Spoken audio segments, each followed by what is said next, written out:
morning and greetings on the 13th of April, the Wednesday of Holy Week, the Wednesday after the Partygate fines have been given. And I'm not going to use this as my main subject today, tempting though it is, except to say this: those of us who live in a democracy, in a free society, and those of us who wish for that free society for other people and oppose the lies and deceptions that have been involved in the invasion of Ukraine by the Russians, also have the right to expect honesty and integrity from our democratically elected leaders.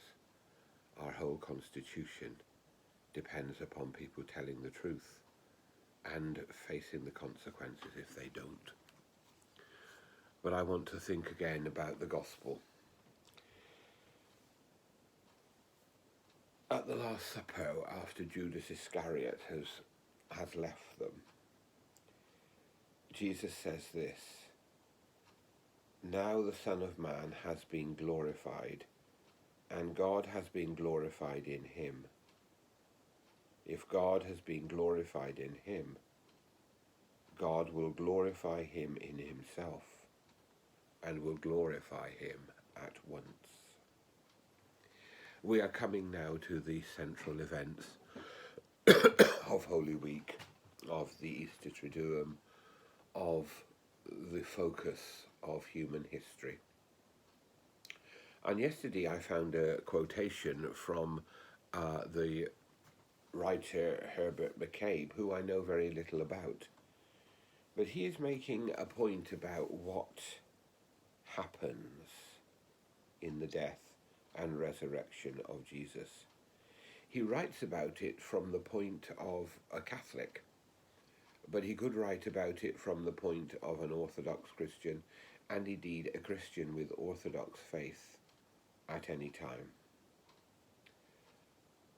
There are Christians who hold that the resurrection of Christ means that though he died, he still lives on in the faith of his followers, a faith expressed by word and sacrament in the Church. The basic objection to this is that it makes of the resurrection a religious event, one that makes a difference primarily to what happens in the Church. Whereas for the Catholic or the Orthodox tradition, the resurrection is a cosmic event.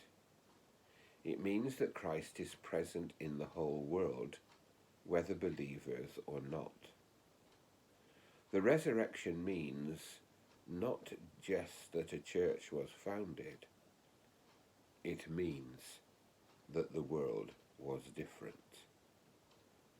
The church exists to articulate this difference, to show the world to itself. It seems to me that that's a powerful statement. The resurrection says that the world is different, because in a cosmic way, Christ has overcome the world. Christ has overcome evil. Christ has destroyed death. That is what we move on to celebrate. That is why it's important to pray and to act for the people of Ukraine, because in doing so, we are bearing witness to a cosmic truth, that death is swallowed up in victory. I read a terrible story yesterday of a young Ukrainian woman raped and murdered by Russian invaders. Here we see evil things allowed to happen because evil is not checked and opposed. And we as Christians have a responsibility to do everything we can to prevent our world descending into evil, whether it is railing against the dishonesty of our political leaders, or against the barbaric invasion of Ukraine. We are called to live and to walk with Christ and to share in his victory.